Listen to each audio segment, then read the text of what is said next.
Happy Friday. Welcome to the cheat sheet for October 7th. Bank fees. Everybody who is in the crosshairs of them is unilaterally angry at the moment. All right, so what do you do about bank fees? Now, I've been talking about sometime the consequences coming down the pike from the financial regulation reform. This is Dodd-Frank. It's just now starting to hit pretty hard.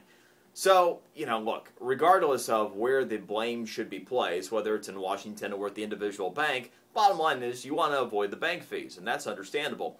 Certainly Bank of America, being the most commonly used bank in the United States, is going to have the most angry people. And before next January, when the new debit card fees, among some others, start to go into place, a lot of people are looking for a new banking home. I've been making some recommendations, even to some folks here in the office, about local banks, and ultimately, here are some things to consider. Community banks, by and large, are good alternatives for you to use if you are looking to get away from a bigger bank with banking fees. But you do need to take into consideration not only how convenient they are to your home, but how do you use your account. For example, one of the trade-offs you might make with a community bank is that you don't have access to their ATMs and other branches when you travel. That's kind of an obvious thought, right? But then think about other fees. Are you going to have ATM fees? Are you going to have other usage fees? So how much you travel could end up becoming a big determinant on whether you go with a particular community bank or not. Ultimately, do your homework, do some shopping, but community banks are a good alternative to paying fees with some of the bigger banks right now. Speaking of banks, record low mortgage rates we hit yesterday, 3.94. It's the first time we've ever seen a 30-year fixed mortgage go out the door to under 4%. Now, real time, as I record this, we're just a touch over 4% again. It's 4.04 as I do this right now.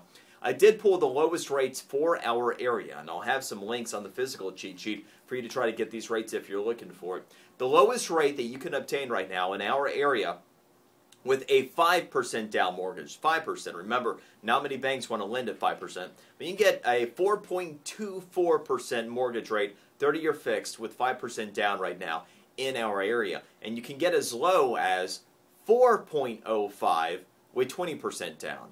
So we're just a touch above what the national low is right now in our area. Some great rates to be had. And keep in mind, if you have a mortgage that is a 1.5 or more higher than this, it's a great time to be looking to refinance.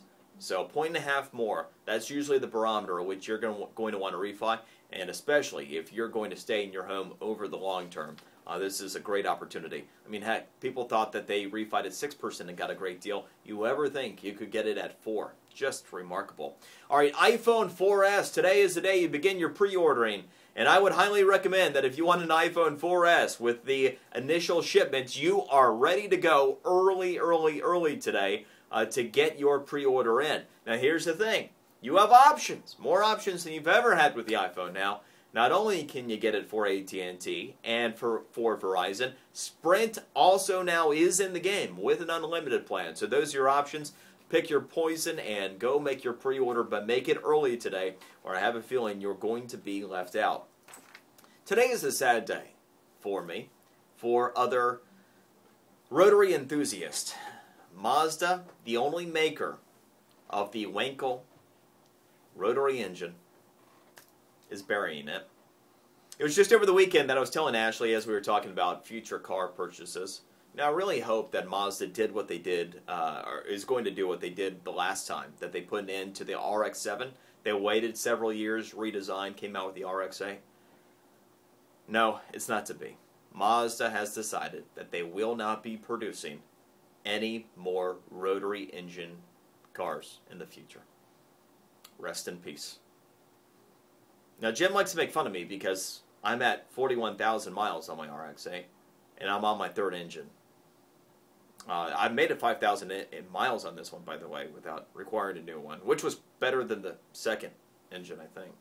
Nevertheless, look, it's never about the reliability of the rotary engine, which is why Mazda's not doing this anymore.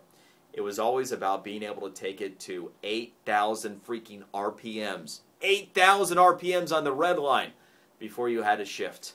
And the feeling of that going through a corner. Rest in peace, Rotary. We've enjoyed you. It's the cheat sheet for today. We'll see you Monday.